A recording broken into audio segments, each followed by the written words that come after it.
নমস্কার বন্ধুরা, তোমরা কেমন আছো? আশা করি তোমরা সকলেই খুব ভালো আছো। এত সুন্দর টবটা কী দিয়ে বানালাম চলো তোমাদের দেখাই কিভাবে বানালাম।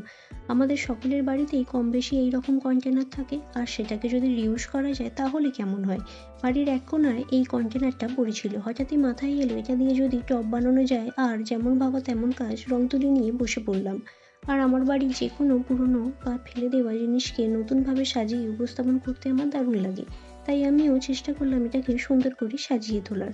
আর কেনই করব না বলো তো, যে এই পুরনো জিনিসটাকে যদি এত সুন্দর কাজে লাগানো যায়।